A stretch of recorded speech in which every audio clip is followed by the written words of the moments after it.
You don't want to get older and look back and say, man, I should have done this. I should have done that, but I never did it. Now I'm going to regret that for the rest of my life. So in this video, I'm going to talk about 4 things that everybody should do before it's too late.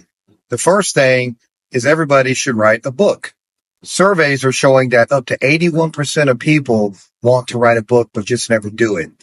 Write a book. It's not hard to do. You can write about you, your own life, do a biography. You can write about finances. You can write about history. You can write about your kids. It doesn't matter. You can write about anything you want. You'll learn so much more about yourself too. Since you've never done it before, you're basically getting out of your comfort zone. And who knows? You might write a book and it might be a #1 New York seller. So I implore you, if you've thought about it, or even if you haven't thought about it, sit down and contemplate writing a book. It doesn't have to be 1,000 pages, but just get started. Something's better than nothing. #2 on the list, and maybe you've already done this, I don't know, but everybody should start a business before they get too old. The reason being is pretty simple. You can make money and you can be successful and you can live a good life. I tell people this, for now, if you do start a business, I say work part-time on your business while working full-time on the job. Meaning, obviously, you're going to keep your job, but you can go ahead and start the business. And you might say to me, well, Matt, what do? I don't know what I'm good at. Well, #1, what do you like to do? #2, is it something you can make money off of? And #3, is it something that people will like? So if you can find something that mixes over those 3 items, that would be a good business opportunity for you. You can start investing in real estate. You could start a multi-level marketing. You can join an MLM company. You could sell stuff off of Amazon. You can start a franchise, join a franchise, Pizza Hut. There's tons of franchises out there you can start. Now, those are not cheap, but mind you, they're very successful. You can start a YouTube channel. All right. It's free. I honestly believe everybody in their life should start a YouTube channel. It will help you grow as a person. You will learn so much more about yourself. And also you will educate yourself on so many other things, because getting out of your comfort zone again gets you into growth, if you will. And there's opportunity when there's growth involved. But start a business. Just get something going. #3 is public speaking, because people hate talking in front of other people. I think people would probably rather eat glass than speak in front of a group of people. Public speaking is part of being a leader.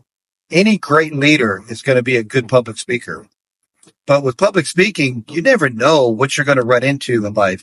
You could be at a funeral and you have to give the eulogy. And guess what? Public speaking comes in there.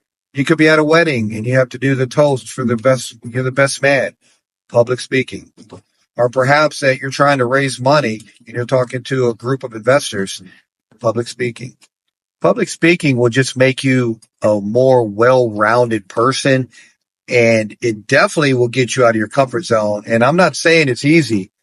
So me personally, I find it easy because I'm an instructor. This is what I do. I teach students all day long.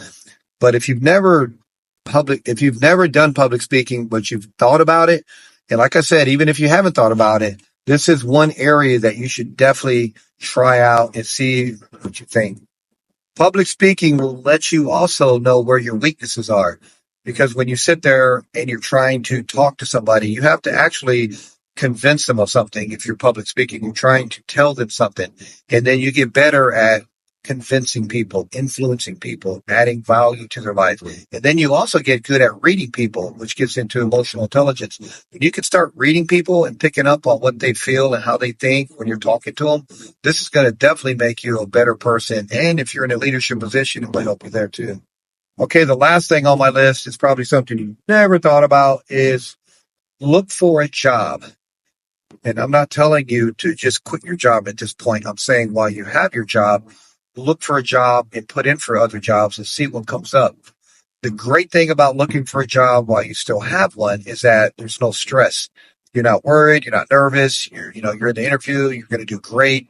And then you just never know. They might offer you 1.5 times what you're making now. They might offer you twice what you're making. Now, you never know what's out there, and you don't know until you try it out. Again, there should be no stress because you already have a job. Never quit your job until you have one. So if you're looking for a job right now and you already have one, you don't have to worry about anything. They're either going to say yes or no. And if they say yes and they pay 1.5 times or twice what you're making now, then that's totally up to you if you want to take the money.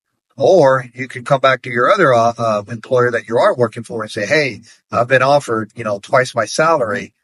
What can you guys do? But then I don't know. In a case like that, you might want to not do that, but you could. The option's there. But again, so number 4 is to just start looking for a job and just see what comes up. I want to say thank you for watching. Consider subscribing, and I will see you guys on the next video. Thanks a lot.